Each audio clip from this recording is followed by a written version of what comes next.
베드로전서 2장 1절에서 10절까지 너무나 귀한 말씀이죠. 베드로전서 2장 1절에서 10절 찾으셨으면 같이 읽겠습니다. 그러므로 모든 악독과 모든 기만과 외식과 시기와 모든 비방하는 말을 버리고 갓난 아기들 같이 순전하고 신령한 젖을 사모하라. 이는 그로 말미암아 너희로 구원에 이르도록 자라게 하려 함이라. 너희가 주의 인자하심을 맛보았으면 그리하라.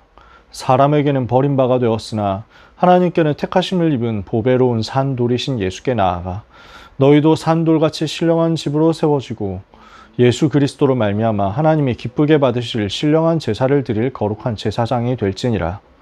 성경에 기록되었으되 보라 내가 택한 보배로운 모퉁이 돌을 시온에 두노니 그를 믿는 자는 부끄러움을 당하지 아니하리라 하였으니 그러므로 믿는 너희에게는 보배이나 믿지 아니하는 자에게는 건축자들이 버린 그 돌이 모퉁이의 머릿돌이 되고 또한 부딪히는 돌과 걸려 넘어지게 하는 바위가 되었다 하였느니라.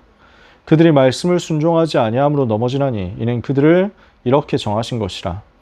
그러나 너희는 택하신 족속이요 왕 같은 제사장들이요 거룩한 나라요 그의 소유가 된 백성이니 이는 너희를 어두운 데서 불러내어 그의 기이한 빛에 들어가게 하시니 아름다운 덕을 선포하게 하려 하심이라. 너희가 전에는 백성이 아니더니 이제는 하나님의 백성이요 전에는 긍휼을 얻지 못하였더니 이제는 긍휼을 얻은 자니라. 아멘. 얼마나 소중한 말씀입니까? 사람에게는 버린 돌이 되었지만 하나님께는 보배로운 산돌 대신 그 예수 그리스도를 하나님은 건축자들의 버린 돌인데 모퉁이의 머릿돌이 되게 하셨다 그랬습니다. 하나님은 버린 돌이 모퉁이 돌이 되게 하십니다.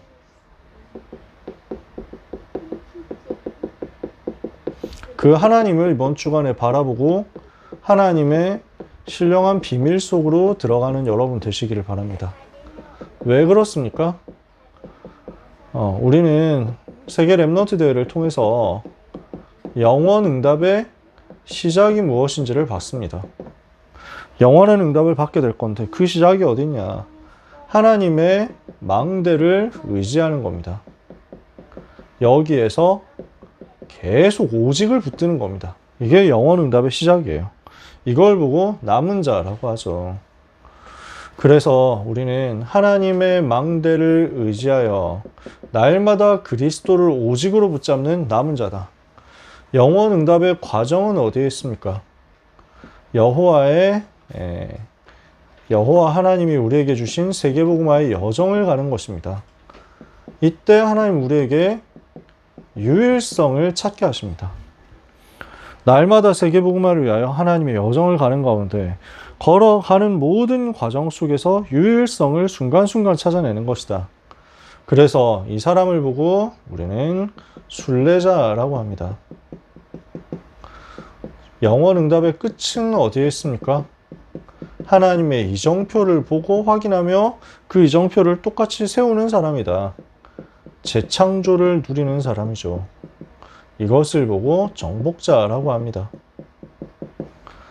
하나님은 영원 응답의 시작과 과정과 끝을 예비하셨고 이 일 속에서 우리를 남은 자 순례자로 부르셨으며 정복자로 부르셨습니다. 우리는 할 것이 하나님의 망대, 여정, 이정표를 붙드는 것입니다. 이렇게 해서 우리는 오직 유일성 재창조를 가지고 영적 서밋, 기능 서밋, 문화 서밋 되어서 237 5천 종족을 살리는 것입니다. TCK, CCK, NCK 버려진 연장 살리는 것입니다. 이것을 두고 우리에게 약속하신 것이 있습니다. 일어나서 빛을 발하면 어떻게 됩니까? 하나님께서 이 일을 하시겠다는 거예요. 빛을 모르는 것이 죄에 빠져 있는 겁니다. 최고의 죄는 뭡니까? 절대로 용서받지 못하는 죄는 뭡니까? 예수 안 믿는 겁니다. 이해가 되세요? 예수님 안 믿는 게 죄예요. 이런 죄도 있고 저런 죄도 있습니다. 그러나 우리 하나님은 어떤 죄도 용서하시는 사랑의 하나님이십니다. 다만 딱 한 가지 죄는 용서를 못 받습니다. 예수를 안 믿는 죄입니다. 예수 그리스도, 아들 예수 그리스도를 믿지 않는 자는 사망 가운데 그대로 거하게 됩니다. 모든 죄를 씻을 수가 없게 됩니다. 빛을 모르는 것이 죄다라는 말은 예수 그리스도를 믿지 않는 것이 죄다라는 말입니다. 그리스도를 믿지 않으면 죄에서 벗어날 수 없죠. 사탄 권세 이길 수가 없죠. 지옥 운명을 벗어날 수 없습니다. 그래서 현장은 이 죄에 빠져 있습니다. 여기에 빛을 비춰야 되는데 빛을 비추지 않으면 후대는 재앙에 빠집니다. 하나님 우리에게 빛을 주셨고요. 이 빛을 아는 것이 답이고요. 이 빛을 모르는 것이 죄고 그 죄로 인해서 후대는 재앙에 빠집니다. 그래서 하나님의 계획은 어디 있습니까? 노예 포로 속국이 되어서라도 빛을 전 세계 강대국 현장에 237 5천 종족 현장에 전달하라는 것입니다. 그래서 우리는 어둠에 빠져있는 세상 향해서 빛으로 치유하는 응답을 받아야 되겠습니다. 예수 그리스도의 빛을 비추는 거죠. 창조의 빛, 생명의 빛을 비추는 거죠. 이 빛이 비춰질 때 후대가 치유되고 살아납니다. 이 빛이 비춰질 때 흑암 경제가 치유되어서 빛의 경제로 회복되고 렘넌트 경제와 전도 선교 경제가 회복됩니다. 이 빛이 비춰질 때 나와 교회가 치유되고 살아납니다. 이 작은 자가 천을 이루고 그 약한 자가 강국을 이루도록 하나님이 역사하십니다. 때가 되면 나 여호와가 속히 이루리라 하셨습니다. 일어나서 빛을 발하는 응답을 우리가 받고 그 빛을 가지고 재앙을 막는 응답 받아야 되겠습니다. 이를 위해서 우리는 종일 종야 잠잠하지 않고 대로를 수축하는 파수꾼으로서 하나님의 말씀을 대언하는 파수꾼으로서 빛을 비추는 파수꾼으로서 현장에서 응답받는 것입니다. 영원 응답의 시작 과정 끝 이것을 알고 우리는 하나님의 망대 여정 이정표를 의지해서 세계복음화의 그날까지 가는 것이다. 그 세계복음화 왜 필요합니까? 그리스도의 빛을 몰라서 전부 죄에 빠져있고 재앙에 빠져있고 후대 멸망, 운명이 오고 있기 때문에 하나님은 여기에 빛을 비춰서 세상을 치유하기를 원하십니다. 창조의 빛, 생명의 빛, 여호와의 영광의 빛, 그리스도의 빛, 빛 대신 그리스도를 증거함으로 후대 살리고 흑암 경제 살리고 나와 교회 살려라. 이 일을 위해서 우리를 하나님이 파수꾼으로 부르신 것입니다. 뭘 해야 되겠습니까? 묵상 시대를 여는 성전 운동을 통해서 복음 운동을, 전도 운동을 237 5천 종족 현장에서 제대로 시스템 만들어서 해야 된다는 것입니다. 그래서 왜 묵상 시대가 필요합니까?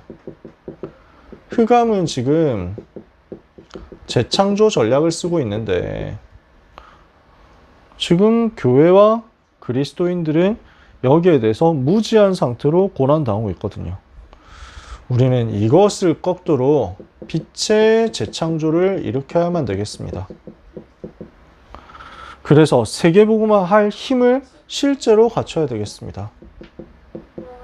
눈에 보이지 않는 실제 영적인 힘을 가지고 하나님께서 하늘에서부터 보좌로부터 위에서부터 내려주시는 그 영원한 힘을 가지고 성삼위 하나님을 누리는 은혜를 받아야 되겠습니다.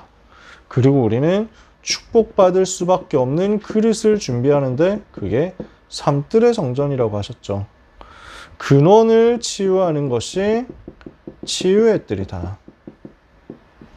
근본 비밀을 찾는 것이 렘넌트의 뜰이다. 237 5천 종족을 향한 살리는 실제 비밀을 가지는 것이 이방인의 뜰이다. 여기에서 300% 준비하는 거죠. 이걸 가지고 서밋 기도를 시작하고 서밋 전도를 시작하고 서밋 작품을 만들도록 우리는 기도하는 것입니다. 이거 가지고 세계복음화 하는 거니까요. 우리는 사탄이 만들어 놓은 네피림 시대의 함정을 이길 수 있을 만큼 오직 복음을, 완전 복음을 제대로 증거할 영적 시스템을 만들어야 되겠습니다. 그래서 일어나서 빛을 발해서 전 현장을 치유해야 되기 때문에 치유할 수 있는 시스템을 만드는 거죠. 이 시스템이 만들어졌을 때 하나님은 우리를 그 시스템의 주역이 되게 하십니다. 이제 한 사람이 남았으니, 우리 박재광 선교사님 메시지였죠. 하나님이 주신 것이 원래의 축복입니다. 이것을 사탄은 빼앗는 거죠. 속임수를 쓰고 약점을 파고듭니다. 우리의 약점을 너무 잘 알고 이것을 파고 들어갑니다. 그래서 이것을 가지고 공격해서 사탄은 우리가 낙심하도록 만듭니다. 영적인 힘을 빼앗습니다. 그래서 복음을 누리지 못하고 낭만 가운데 빠지도록 만듭니다. 행복의 근원을 빼앗아가서 낙심하게 합니다. 우리는 무엇을 붙잡아야 됩니까? 이 속에서 남은 자 되신 예수님을 붙잡는 것입니다. 예수 그리스도께서 바로 그 남은 자시다. 그분이 나의 오직이 되어야 우리는 승리합니다. 오직이 되었다는 말은 나에게 오는 혜택, 나에게 오는 안위, 그리스도 아닌 것은 그것 버려버릴 만큼 결론이 난다는 것입니다. 내 안위를 위해서 예수 믿는 게 아니라, 나의 이익과 혜택을 위해서 예수 믿는 게 아니라, 그것이 나에게서 빼앗겨진다고 하더라도 나는 상관없이 그리스도를 오직으로 붙잡고 따라가는 것이다. 이렇게 그리스도를 만난 우리가 바로 남은 자가 되는 거죠. 그래서 이사야 6장 13절 거룩한 씨, 그루터기, 원래 우리 주님을 가리킵니다. 거룩한 씨로 오실 메시아 예수 그리스도를 가리킵니다. 근데 그 거룩한 씨 대신 그리스도를 우리가 마음속에 모셨잖아요. 우리가 이 땅에 거룩한 씨가 된 것입니다. 빛 대신 그리스도를 우리가 모셨잖아요. 그래서 우리가 빛이 된 겁니다. 우리는 빛이 될 자격 없습니다. 그런데 빛 대신 예수님이 우리 속에 오셨습니다. 우리가 어떻게 이 시대의 남은 자 되겠습니까? 남은 자 되신 그리스도. 세상이 다 변하고 세상이 다 타락하고 세상이 다 무너진다고 하더라도 절대로 변하지 않으시는 그분, 오직 예수 그리스도. 다 타락하고 다 유혹 앞에서 무너지고 속절없이 다 깨어지고 박살나는데 그 중에서도 홀로 범죄하지 않으시고 끝까지 하나님의 그 성품과 하나님의 형상을 가지고 진리로서 우리를 자유케 하시는 남은 자 되신 예수 그리스도. 그분을 우리가 마음속에 모신 겁니다. 그럼 어떻게 됩니까? 아무것도 없는 것 같습니다. 그러나 실제로는 어때요? 세계를 살릴 남은 자입니다. 철기 문명 만들어낸 사람들은, 악기 만들고 음악 만들어낸 사람들은, 여러 가지 화려한 업적을 갖춘 사람들은 가인의 자손이었습니다. 셋의 자손은 뭘 했습니까? 하나님을 바라보고 예배했습니다.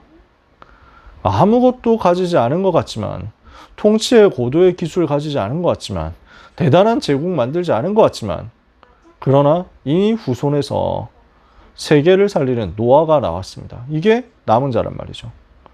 하나님은 아브라함을 불러서 아무것도 의지할 수 없도록 만들어 놓고, 그래서 여호와 하나님만 의지하도록 만들었는데 여기서 복의 근원되는 역사를 허락하셨습니다. 다 빼앗긴 것 같은 요셉이 여호와께서 함께 하심을 누리니까 시대를 살리는 남은 자가 됐습니다. 나는 다 빼앗겼고 지금 여호와를 섬기는 사람 다 잡혀 죽었고 이제 나밖에 안 남았습니다 라고 하는 그 엘리야를 불러서 하나님은 너를 통해서 바알에게 무릎 꿇지 않은 7천을 찾고 살리게 하겠다 하시는 것이죠. 이게 하나님의 방법이란 말이에요. 그럼 누가 막을 수 있습니까? 포로가 되어서 끌려갔는데 그 속에서 남은 자 다니엘 나왔습니다. 오늘 우리는 세계를 살릴 남은 자다. 아무것도 없는 것 같다? 좋습니다. 그게 제일 좋아요. 그리스도만 의지할 거니까. 우리는 무엇을 해야 되겠습니까? 남은 자 되신 예수 그리스도께서 저 구석진 땅 갈릴리에서부터 빛을 비추신 것처럼 어두운 현장으로 들어가서 내게 임한 빛을 비추고 살리는 것입니다. 그래서요, 이번 주 학원 복음화 바벨론 사람들입니다. 이걸 정확하게 표현하면 포로 시대의 사람들입니다. 에스더는 바벨론 때가 아니라 페르시아 때니까요. 복잡한 내용을 말할 필요는 없습니다. 여러분이 다 잘 아시죠? 뭘 했습니까? 뜻을 정했죠. 불 속에 들어간다고 하더라도 상관없다. 우상과 싸웠죠. 위기 속에서도 평상시와 똑같이 기도했죠. 그랬더니 사자굴 속에서 살아나왔습니다. 전 바벨론, 전 페르시아의 여호와 하나님이 살아계심을 증거했습니다. 그리고 민족이 다 말살당하게 되었는데 이것이 사탄의 전략인 것을 알고 금식하면서 죽으면 죽으리라 하고 생명건 영적 집중을 했는데 온 이스라엘 살리고 불임절 역사 일으켰습니다. 에스더죠. 그러면 이 사람들은 어떤 특징 가진 사람들이었습니까? 다 노바디 속에 있었습니다. 누가 도와줍니까? 아무도 안 도와줍니다. 뭘 가지고 있었습니까? 가지고 있는 것 없습니다. 포로로 끌려왔는데. 여기서 시작한 거예요. 노바디에서, nothing에서 시작했습니다. 사람들은 아무것도 없는 자처럼 여겼습니다. 버린 돌인 줄 알았습니다. 그런데 이 사람들이 하나님의 방법이었다니까요. 왜? 여기에 빛이 있었으니까요. 여기에 빛이 임해 있었으니까요. 흑암의 재창조 전략을 알고 이것을 무너뜨릴 빛의 재창조의 비밀을 가지고 소원을 가지고 세계복음할 힘 가진 사람이었으니까요. 그러니까 이 사람들이 서밋 기도, 서밋 전도, 서밋 작품을 가지고 누리는 매일 삼집중하고 기도하고 매시 하나님의 역사를 확인하고 매사에 하나님이 주시는 응답을 통해서 300%를 찾아내는 사람들이었습니다. 나와 현장과 미래에 대한 300%의 응답을 찾아낸 사람들이었단 말이에요. 그러니까 하나님은 이 사람들에게 역사하신 거죠. 사람 의지하지 않고 하나님을 의지했습니다. 세상의 이익과 손해를 따르지 않고 계산하지 않고 하나님을 사랑하는 것을 선택했습니다. 이게 포로 시대의 사람들이었습니다. 이게 시대마다 세상을 살렸던 렘넌트들이었습니다. 그래서 우리는 뭘 하느냐? 보배로운 산돌이신 예수님께 나아가는 것이다. 이때 어떤 일이 벌어집니까? 버린 돌이, 건축자들의 버린 돌이 집 모퉁이의 머릿돌 되게 하시는 하나님의 역사가 나타나는 것입니다. 우리가 지금 버린 돌 같은 상황이냐? 절대로 낙심하지 마라. 절대로 걱정하지 마라. 우리는 빛을 가진 사람이에요. 우리는 로마서 16장 25절 27절 영세 전부터 감추어졌다가 이제 나타나신 바 되어 세세무토록 하나님께 영광 돌릴 이 복음의 비밀과 복음 안에 있는 유일한 힘을 가진 사람이요. 우리는 남은 자 되신 예수 그리스도를 마음속에 모신 주인으로 모신 남은 자 렘넌트다. 버린 돌인 것 같은데 아무것도 안 가지고 있는 사람 같은데 아무 가치도 없이 버려진 사람 같은데 아니라는 거예요. 모퉁이 돌이란 말이에요. 집 모퉁이의 가장 중요한 주춧돌이 되게 하신다. 그 하나님을 의지해라.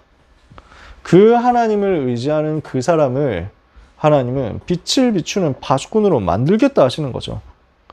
이것을 붙잡는 여러분 되시기를 바랍니다. 어떤 사람이냐? 남은 자, 순례자, 정복자다. 어떤 사람이냐? 영원응답의 시작 과정 끝을 알고 누리는 사람이다. 하나님의 망대 여정 이정표를 누리는 오직 유일성 재창조의 답 가진 사람이다. 빛을 전달하고 빛을 비추는 빛의 파수꾼 될 사람이다. 영원한 세계복음화의 그 비밀을 가지고 하나님이 원하시는 전도운동할 서밋 기도, 서밋 전도, 서밋 작품 만들 사람이다.